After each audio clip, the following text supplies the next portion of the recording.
सच्चिदानंद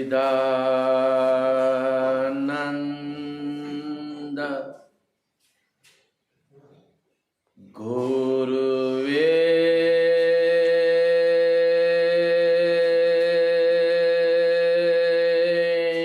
नमः।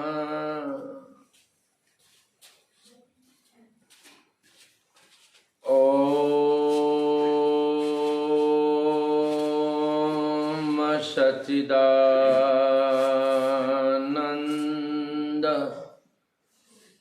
सतगुरु गुलाबनाथ बापू को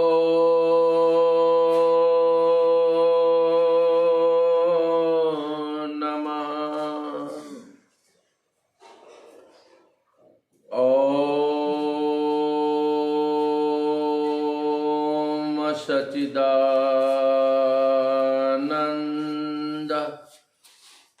सर्वे सन्तः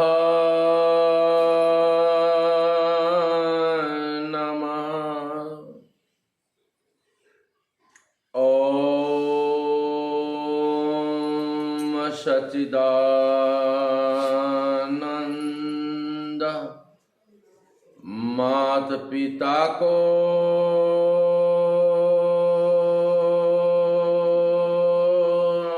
नमः। ओम सच्चिदानंद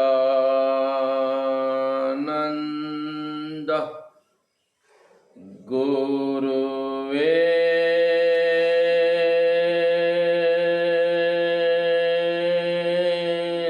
नमः।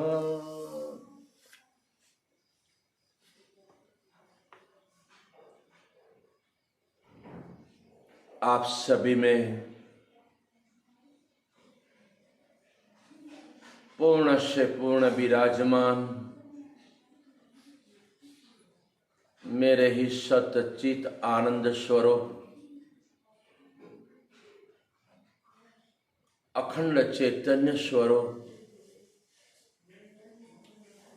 सनातन सत्य स्वरूप गुरु तत्व को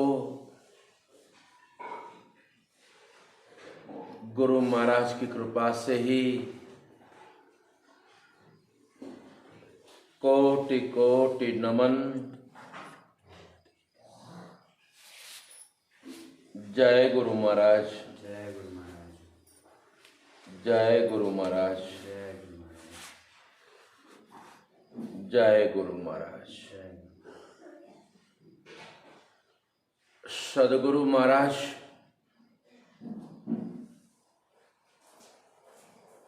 हम में ही सनातन सत्य स्वरूप की जागृति कराते हैं।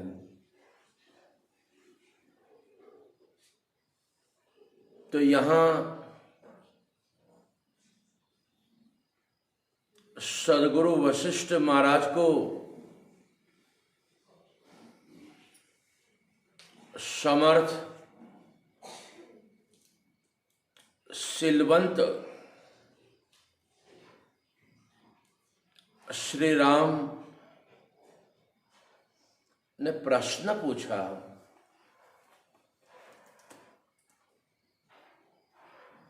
आप कहते हो कि नीच अर्थ की भावना से सारी वासनाएं नष्ट हो जाएगी और सिद्ध ही तुरंत ही आत्मस्वरूप की प्राप्ति होगी। हे गुरुवर, आप ऐसे कहते हो, नीच अर्थ और समझना पड़ेगा।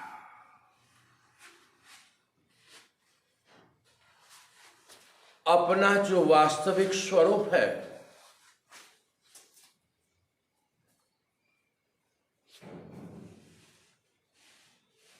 वह सदा सर्वत्र सभी में पूर्ण से पूर्ण विराजमान है।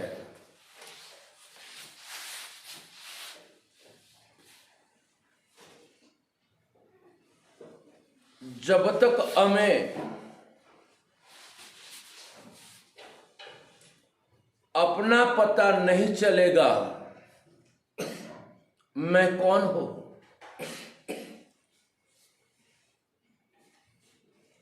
तब तक वासना में हम भटकते रहते हैं। वासना असंख्य प्रकार की वासना है।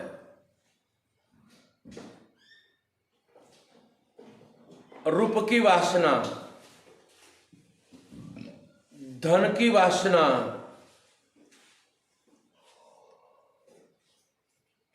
काम वासना, सत्ता की वासना,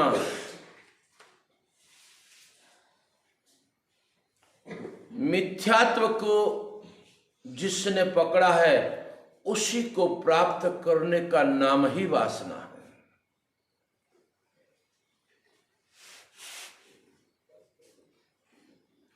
जैसे हजारों साल से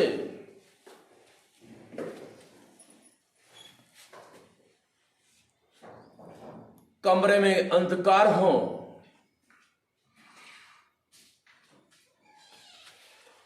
तो उस अंधकार को निकालने के लिए क्या करना पड़ेगा? कोई क्रिया करनी पड़ेगी।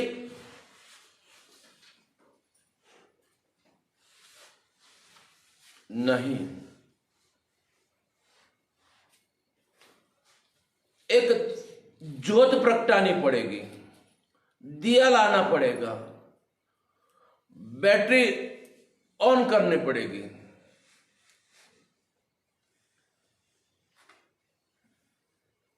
ऐसे ही यहां हम सभी में वह सनातन सत्य परमात्मा मौजूद है।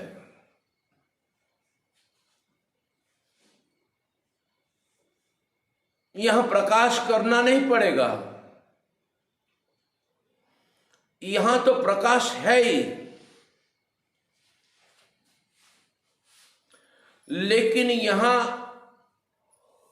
हम अपने आप को भूल गए हैं, विस्मरण हो चुका है।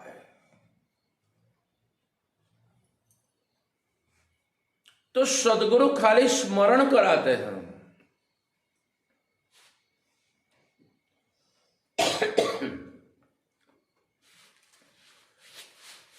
हमारे गुजरात में एक महात्मा ने वचन की रचना की गुजराती में, उसके हिंदी में समझाने का यत्न करता हूं।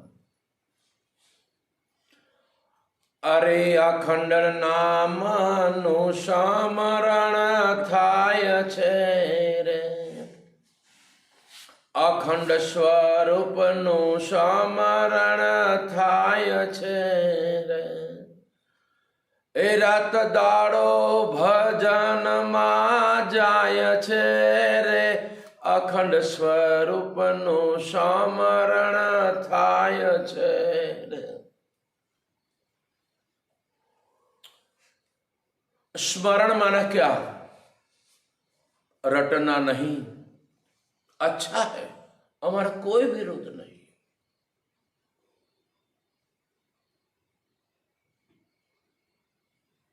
स्मरण का लक्ष्य यह है कि अपनी स्मृति आ जाए, मैं कौन हूं।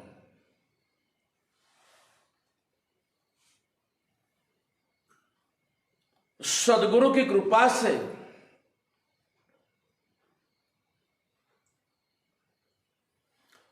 हमें अपना स्मरण हो जाए, मैं कौन हूं।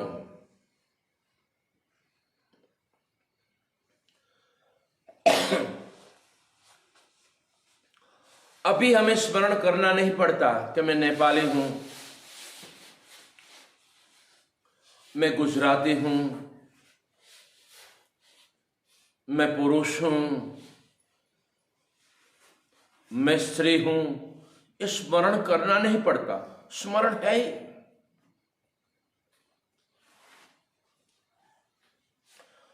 ऐसे ही गुरु बिन ज्ञान न उपजे, गुरु बिन मिटे न भेद, गुरु बिन संशय ना मिटे, जय जय जय गुरुदेव। सदगुरु के बिना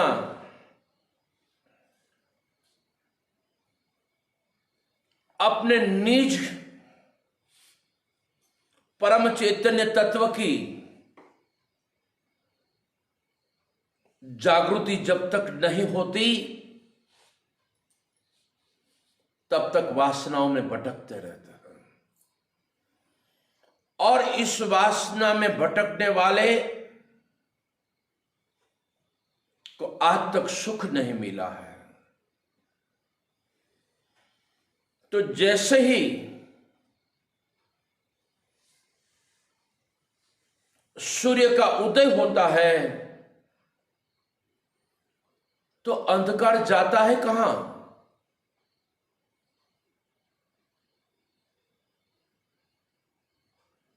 जैसे सूर्य उदय होता है ऐसे ही अंधकार प्रकाशमय हो जाता है।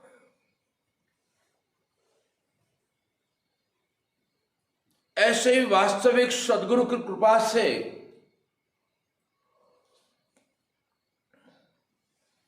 हमें निज स्वरूप की जागृति होती है तो वासना हमारी नहीं बचती, क्योंकि है ही नहीं, एक सनातन तत्व के सिवाय कुछ है ही नहीं। ये राम ने प्रश्न हम सभी के लिए पूछा है।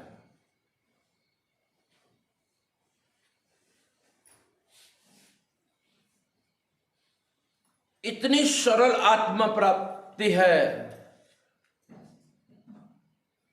सदगुरु के परम बोध को तुरंत स्वीकार लो। जैसे हमें दिया प्रगटाना है,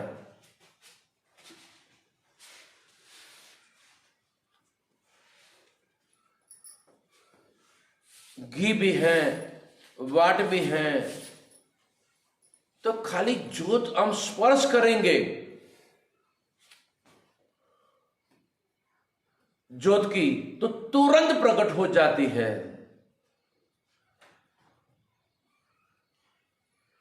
तो यहां हम सब में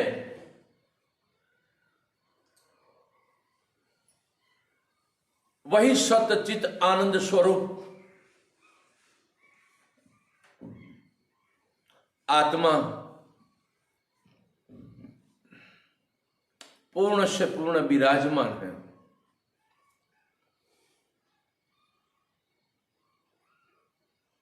इस सदगुरु के संग से लेकिन वहां कोई अहंकार नहीं होता है, तुरंत स्वीकार भाव होता है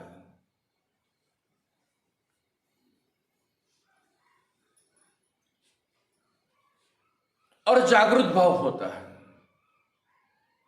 त्याग भाव होता है और उसी में आचरण स्थिति हो जाती है।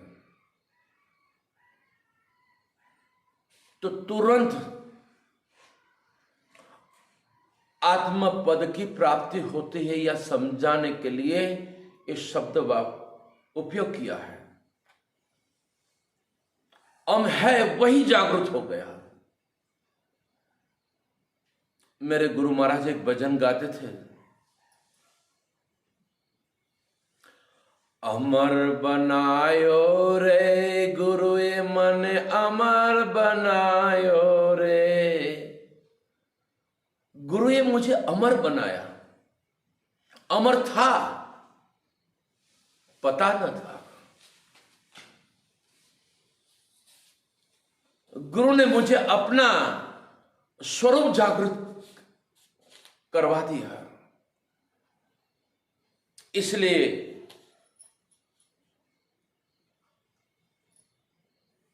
सारी जो वासना है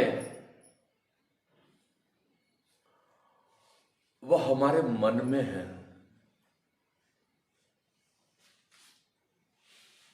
ये संसार भी हमारे मन में है। संसार बुरा नहीं है, संसार दुखदाई नहीं है, लेकिन संसार हमारे में मन में है।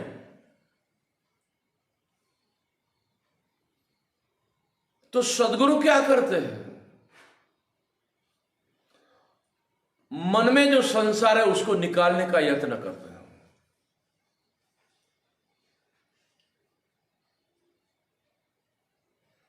ये मन ही बंधन और मोक्ष का कारण है। तो कौन सा मन?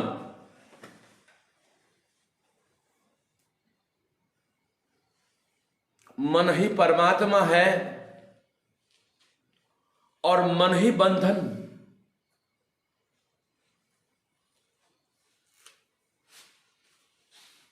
जो नहीं है उसी को पकड़ने का यत्न करे ये मन।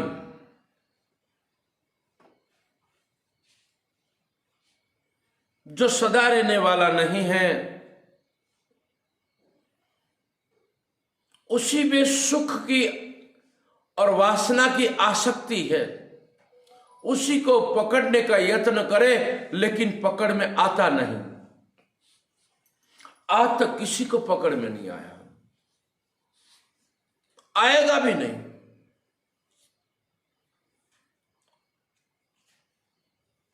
इसलिए मिथ्यात्व को पकड़ने के लिए बार बार गर्भ से शमशान और शमशान से गर्भ की यात्रा लेते हैं।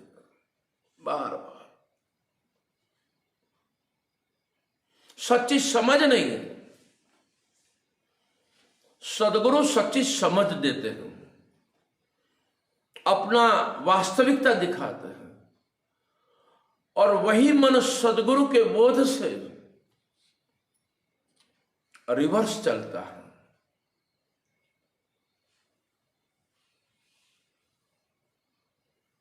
और जो बार वासनाएं थी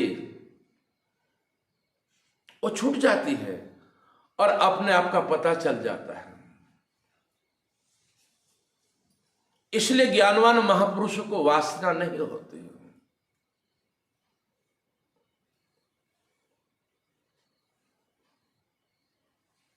जिनके वासना है किसी भी प्रकार की, तो समझो उसने आत्मपद को नहीं प्राप्त किया है।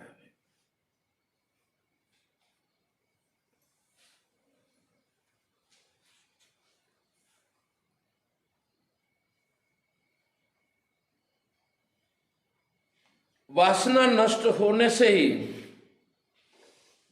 हम जीवन मुक्त हो जाते हैं।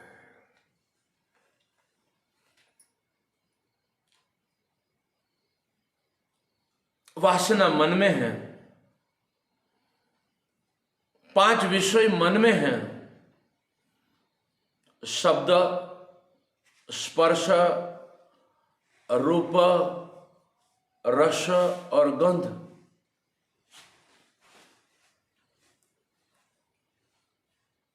राजा जनक ने भी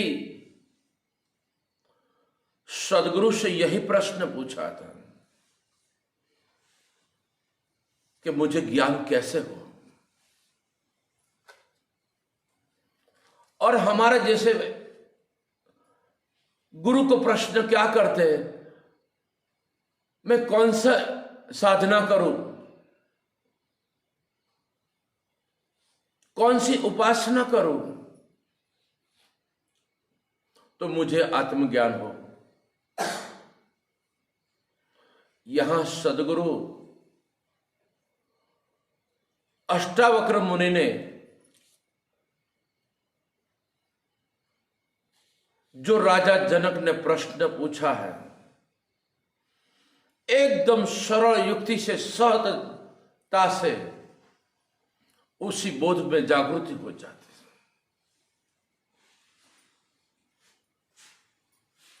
हे जनक, विषयों को तो विष की तरह त्याग दे।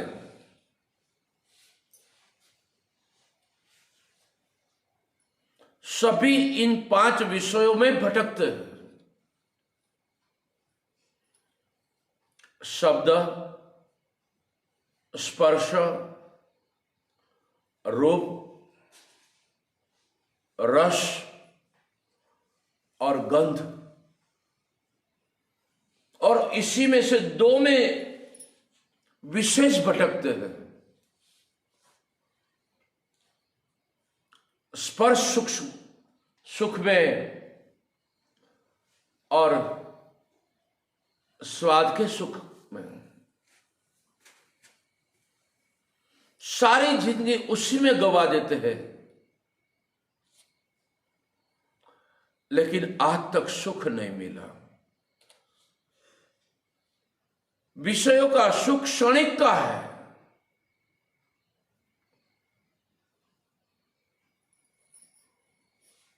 इसलिए राजा जनक को सदगुरु अष्टावक्र मुनि ने कहा कि विषयों को विष की तरह त्याग दे।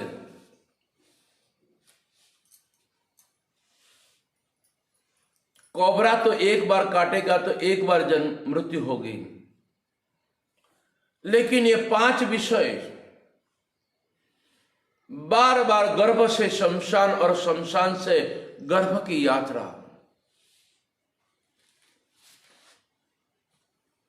जिनको अपना स्वरूप का ज्ञान नहीं है वो 5 विषय में भटक रहा है, उसी में सुख ढूंढता है।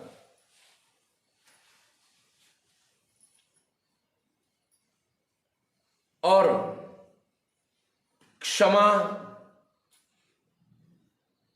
दया, संतोष और आर्जव, उसी को अमृत की तरह सेवन करो।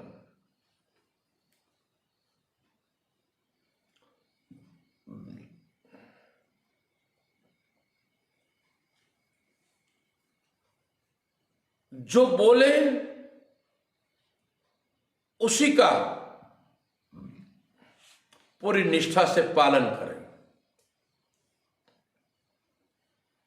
बोले कुछ और करे कुछ, एक गुरु भक्तों का स्वभाव नहीं है। इसी को यहां अष्टावक्र आर्जव शब्द उपयोग किया। वचन की पूर्ण पालन, वो भी निष्ठा से। जो हम सदगुरु के आगे बोले हैं उसी का सतत सिद्ध पालन होना चाहिए।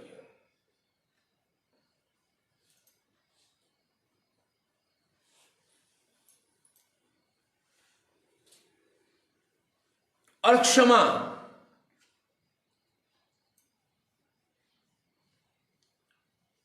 किसी भी प्रकार की गलती हो जाए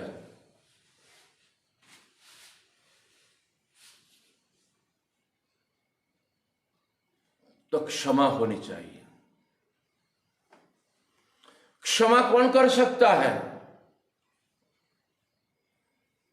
अहंकारिक क्षमा नहीं कर सकता है। यहां जनक ने उस परम उपदेश को पाया है, उसी उपदेश की व्यापक निष्ठा के लिए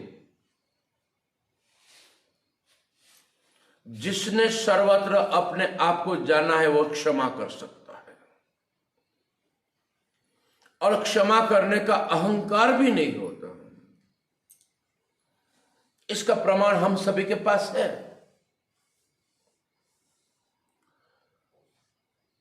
अभी भोजन प्रसाद लेते वक्त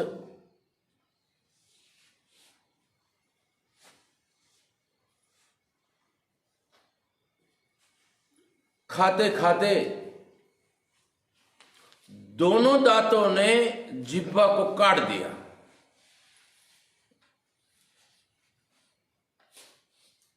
खून निकला। ये प्रमाण हम सभी के पास है। तो हम नहीं कहेंगे अरे कमल पकड़ लाओ दो, इस दांत को निकाल कर फेंक देना है। आज तक किसी ने नहीं किया ऐसा, किसी ने नहीं किया ऐसा।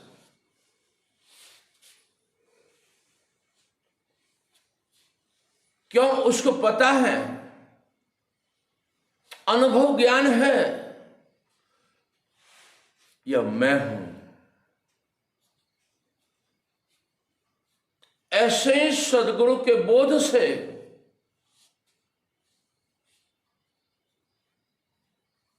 हमें यह पता चल जाए कि मैं हूं, तो क्षमा करनी नहीं पड़ेगी, क्षमा हो जाएगी।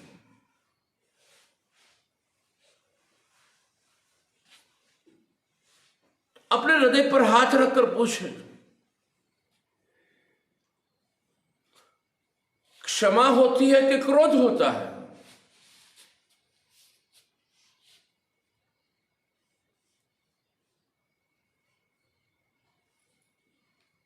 जो सदगुरु के बोध से व्यापक की हमारी निष्ठा हो चुकी है, तो सहजता से क्षमा हो जाएगी और क्षमा करने का अहंकार भी नहीं होगा।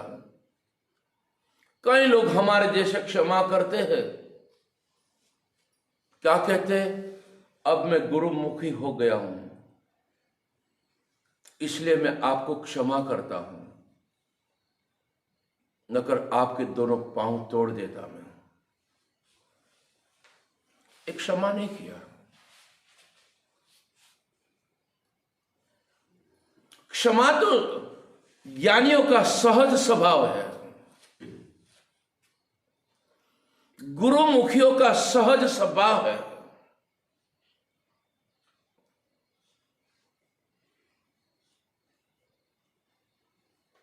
और जिसने सदगुरु के चरणों से उपदेश पाया है ना, उसके जीवन में किसी भी प्रकार का व्यसन नहीं होना चाहिए।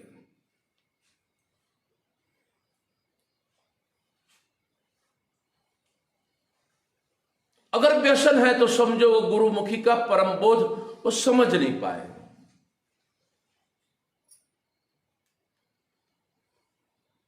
एक 135 का मसाला खाए, रक्सी पिए, मासा मासू खाए और ज्ञान की बड़ी बड़ी बात करे, यह हमें अनुभूति के मार्ग पर नहीं ले जाता है।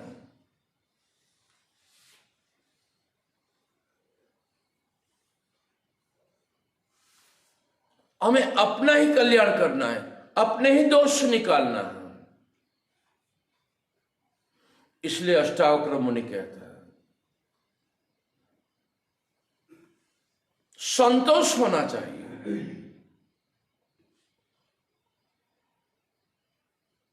पहले हमें एक महीने में 25,000 कमाते थे, अभी 5 लाख हो गया ने, फिर भी संतोष नहीं। 25 लाख हो जाए तो अच्छा है। और जिन्हें सदगुरु के उस ज्ञान की अनुभूति हो गई ने, पूर्ण संतोष है। अज्ञानता में असंतोष है और ज्ञान के स्वभाव में संतोष है। जो भी मिला उसमें संतोष।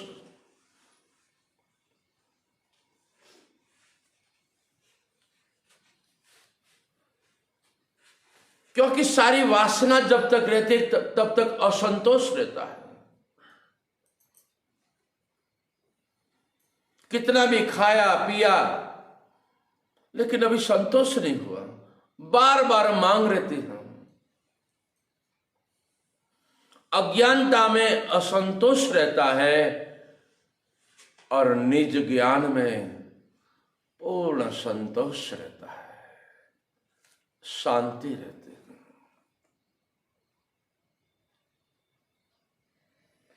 तभी वो जीवन मुक्त होता है। जो आजाद है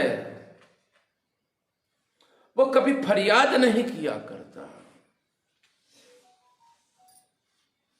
और जो फरियाद किया करता है वो आजाद नहीं है। जो किसी के दोषों देखता रहता है, ये धर्म बराबर नहीं, वो धर्म बराबर नहीं, इनको भी ज्ञान नहीं हुआ, इनको ऐसा हुआ है, तो समझो वो आजाद नहीं हुआ है।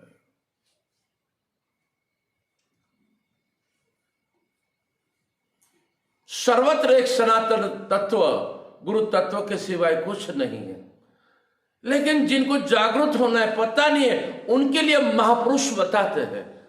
लेकिन ज्ञानियों की स्थिति में तो कितना भी दुष्ट हो, कितना भी पापी हो, लेकिन ज्ञानी के आगे दुष्टता नहीं है, पाप नहीं है। वह कौन है? वह मैं ही हूं।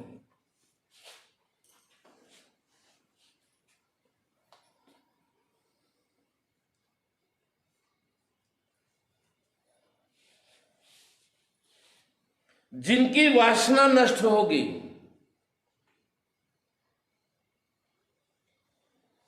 दूसरा प्रश्न किया कि जिनकी वासना नष्ट हो गई है तो शरीर कैसा रहेगा? क्या ज्ञान हो जाने के बाद ज्ञानी खाते नहीं, पीते नहीं, कपड़े नहीं पहनते, जाते नहीं, आते नहीं,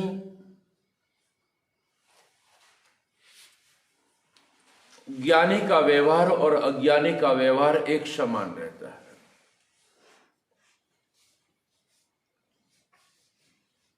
अज्ञानी भी खाता है, पीता है, कपड़े पहनता है, आता है, जाता है, सब करता है। ज्ञानी भी वही करता है, वही दाल भात खाता है। लेकिन दोनों में आसमान जमीन का फर्क है। एक बार ब्रह्म ज्ञानी महापुरुष किसी के घर गए, 15-20 दिन तक रुके। तो परिवार वाले कहने लगे, ए स्वामी जी, आप में और हमारे में कोई फर्क नहीं। आप भी कपड़ा पहनते हो और हम भी पहनते हैं। आप भी सोफा में बैठते हो, हम भी सोफा में बैठते हैं। आप भी भोजन लेते हो, हम भी भोजन लेते हैं। जो हम करते हैं वही आप करते हो। आप में और हमारे में कोई फर्क नहीं।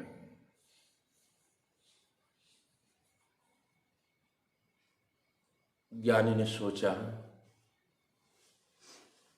कि इतना दिन से सत्संग सुना रहा हूं, ज्योत जगाने का यत्न करता हूं, लेकिन समझ में नहीं आया।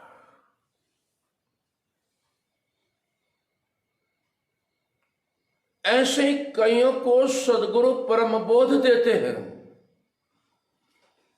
अपना स्वरूप की जागृति कराते हैं,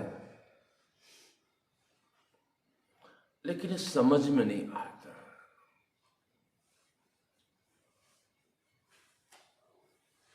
क्यों? गुरु जो कहते वो करते नहीं, और जो नहीं करना चाहिए वो करते हैं। गुरु जो बताते उसी में ठहरते नहीं, जो नहीं है उसी को पकड़ कर रखते हैं।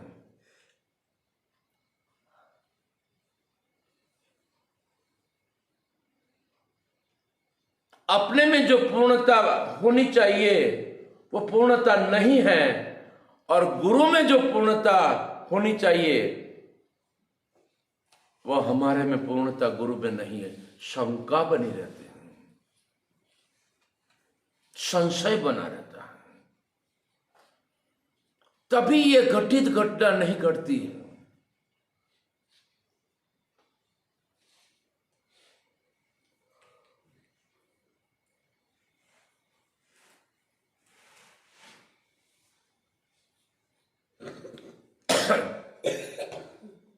अज्ञानी कर्म करेगा तो मैंने किया, मैं खा रहा हूं, मैं पीता हूं, मैं दान देता हूं, मैं हूं तब सुखी है, अहंकार रहता है। और ज्ञानी जब भोजन करता है ना, तब भोजन करने का रसा स्वाद उन्हें नहीं लगता है।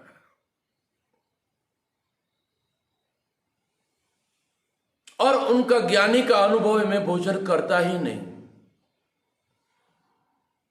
मैं इंद्रियाई नहीं हूं।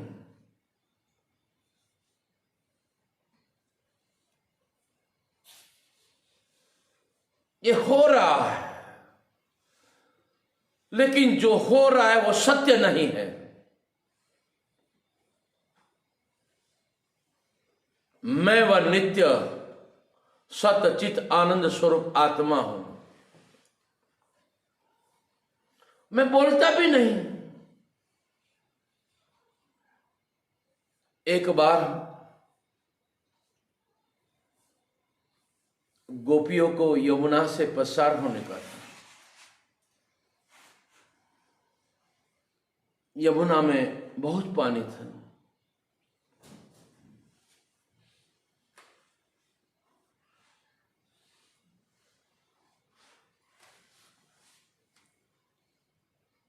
तो गोपियों को कहा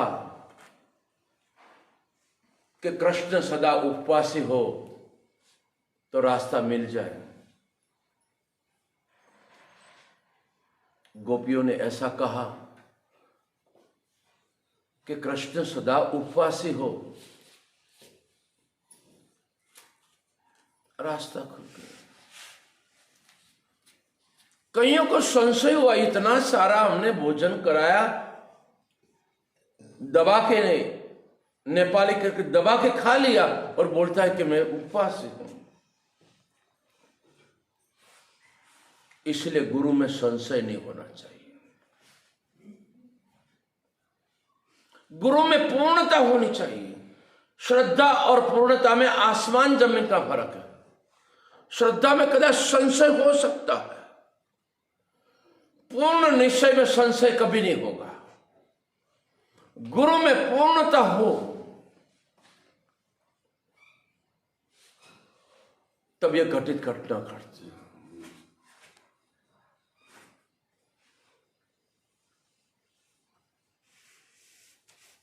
अब वशिष्ठ महाराज कहते हैं,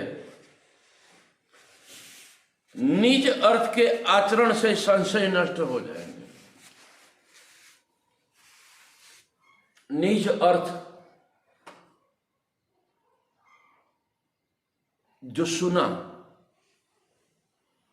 तुरंत, अभी हमने सभी ने भात, दाल, तरकारी, चटनी,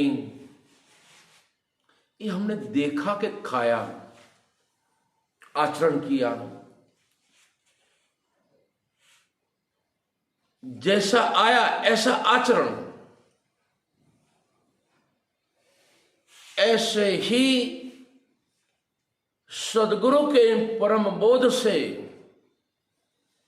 वशिष्ठ महाराज के आचरण होना चाहिए।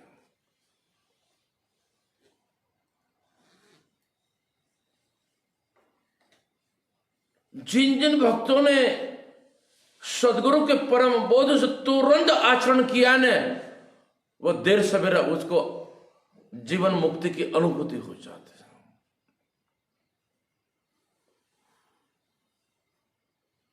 हम प्रसाद की थाली को देखते रहे, देखते रहे, देखते रहे, तो हमें तृप्ति होगी नहीं होगी, अनुभव होगा नहीं होगा। ऐसे ही सत्संग हमें आचरण की स्थिति में लाता है। लेकिन अहंकार के कारण सत्संग हमें भीतर से विरोध करता है।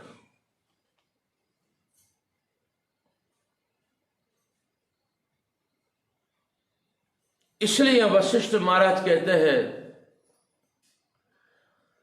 निज अर्थ के आचरण से सारे संशय छूट जाते हैं।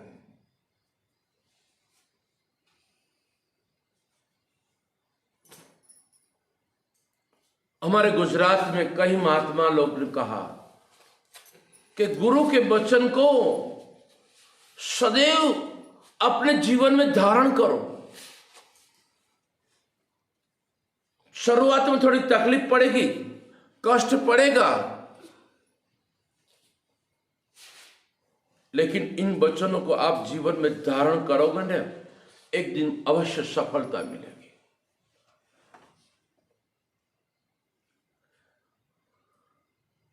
जिसने जिसने धारण किया उसको आत्मपद की स्वयं का साक्षात्कार होता है।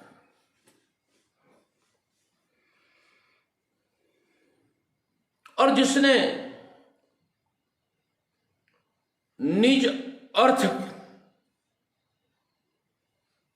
लक्ष्य को आचरण नहीं किया, एक दृष्टांत और ले।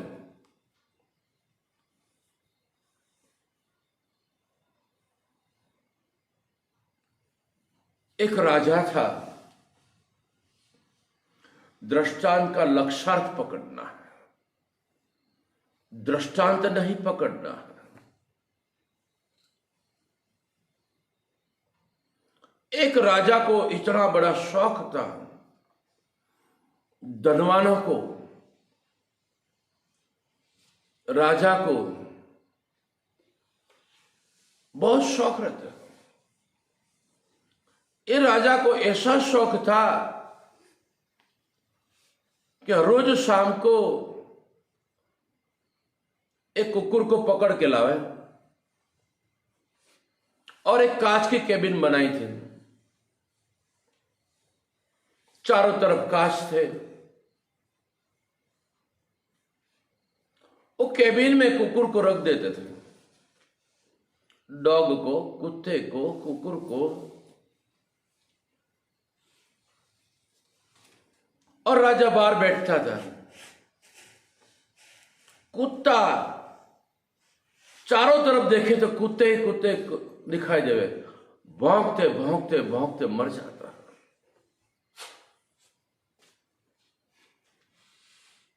ऐसे ही हमें अपना पता नहीं है, इसलिए भौंकते भौंकते मर जाते, राग और द्वेष में। सारे राज्य के कुत्ते मर गए। इसी दशा में एक संत के पास कुत्ता था। आज हमने धुआंखर में देखा, हमारी दीप ज्योति तिलक वो कुत्ते को करते थे। 2 जन की दृष्टि थी, माता जी की।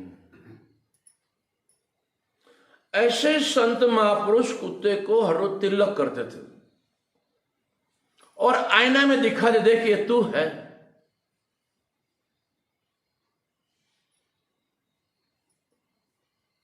सदगुरु यही बोले कि ये तू है, लेकिन और भटकने वाले कुत्ते को पता नहीं था कि आईना में तू है। वो कुत्ते को लेकर आए, कुत्ते को कांच की केबिन में रखा। उस कुत्ते ने सामने देखा कि वहां मैं ही हूं। चारों तरफ देखा, ऊपर देखा, नीचे देखा कि सब जगह पर मैं ही हूं। चुपचाप शांत रह गया, कोई भौंका नहीं। राजा पूरे 2 घंटा हो गया, 3 घंटा हो गया, 6 घंटा हो गया, अभी तक कुत्ता भौंकता भी नहीं है। जैसे ही दरवाजा खोला, कुत्ता बाहर, आश्चर्यचकित हो गया, ये क्या बात है। ऐसे ही ज्ञानवान महापुरुषों को कितना भी अपमान करो, कितना भी राग द्वेष करो और प्रकृति की कितनी भी तकलीफ आ जाए, ज्ञानवान की प्रसन्नता बनी रहती है। क्यों? सर्वत्र में ही हूं।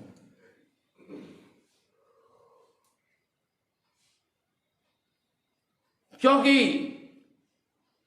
संत ने उसका परिचय करवाया था, ऐसे ही हमें सदगुरु हमें हमारा परिचय करवाए, अनुभव कराए, उसी को जो आचरण में लावे न। अगर वो कुत्ता अरिसो दिखावे तो ही भौंकना चालू कर दे तो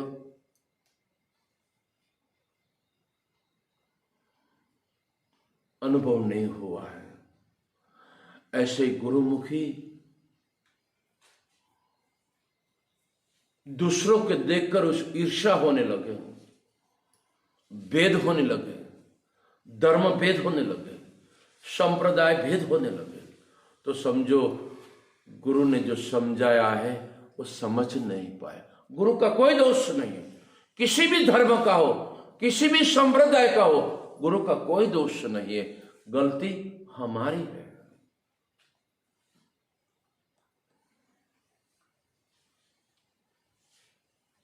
इसलिए निज के 3 अर्थ होते हैं, और निज को जिसने जान लिया न, अपने आप में ठहर गया न, तो सरलता से, सहजता से अपना आत्म स्वरूप की प्राप्ति हो जाती है। तो इसलिए ज्ञानवान महापुरुष कहते हैं कि तुम किसी भी ज्ञानवान महापुरुष के पास जाकर अपना निज स्वरूप को जान लो और फिर आचरण कर लो, और जो तुम्हारा नहीं है उसको त्यागना नहीं पड़ेगा, त्याग अपने आप हो जाएगा और आपको गर्भ से शमशान की यात्रा नहीं होगी। एक ब्रह्मानंद स्वरूप में रमण करते रहोगे। तो बस यही गुरु महाराज का आशीर्वाद है। सबका मंगल, सबका कल्याण, सबको निज तत्व की सनातन स्वरूप की जागृति हो, बस यही आशीर्वाद। जय गुरु महाराज।